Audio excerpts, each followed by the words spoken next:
আমি যেটা বলছি যদি যুক্তিসঙ্গত হয় তো মানে না, যুক্তিসঙ্গত যদি নাই হয় তা আপনারা এটা যুক্তি খণ্ডন করে বাইর করেন যে না ওটা এরকম না এরকম।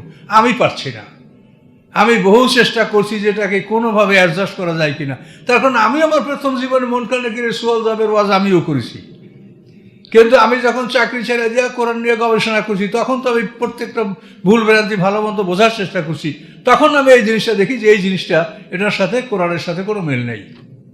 আর কোরআনে এই নামও নাই, মন কানে কিনে সুয়াল জাবের ব্যাপারে কোরআনে কিচ্ছু নাই, শুধু এ নিয়ে হাজার হাজার হাদিস। এখন কি করবেন আপনি হাজার হাজার হাদিস, 1,00,000 হাদিস আর কোরআনের যদি 19 অক্ষরে একটা আয়াত হয় যে কোনটার মূল্য বেশি?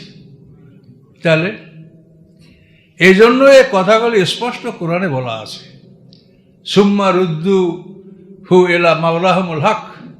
এই যে আনামের 61-62 নম্বর আয়াত দেখেন, হাতে যে জাহাদা কুমা ও তাফাতু রসুলহম লা ইউফাররিতুন। তোমাদের কারো যখন মৃত্যুর সময় উপস্থিত হবে তখন ফেরেশতা আসবে, রসুল বলা হচ্ছে এই জন্য যে তারা খবর নিয়ে আসবে যে কার জান কীভাবে কবজ করতে হবে, এর একটা নির্দেশ নিয়ে তারা আসবে, এই জন্য তাদের রাসূল বলা হয়েছে। তাফাতু রসুলরা ওম লা ইউফাররিতুন, তারা কোনো ত্রুটি করবে না। তারপরে কি হবে?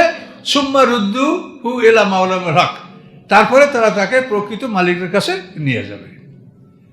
এ কথাগুলো ব্যাপক হাদিসে বলা আছে যে তারা মানে নেককারের প্রাণ যখন নিয়ে যাবে প্রথম আকাশে গেলে সেখানের ফেরেশতারাও সাথে যাবে, এরকম বহু ফেরেশতারা তাদেরকে নিয়ে তাদেরকে ইল্লিনে পৌঁছে দেবে।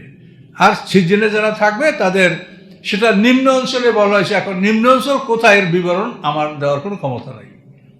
আল্লাহ বলছে ইল্লিন সিজিন, ওই পর্যন্ত বুঝি যে ইল্লিন আর সিজিন, কিন্তু কোথায় কিভাবে এর বলার বিবরণ দেওয়ার কোনো ক্ষমতা আমার নাই, আমি বুঝি না। কিন্তু আল্লাহ কোরআনে বলছে এটা সত্য যে নেককারদেরকে ইল্লিনে রাখা হবে এবং যারা বদকার তাদেরকে সিজিনে রাখা হবে, এটা স্পষ্ট এতে বলা আছে, এটা সত্য।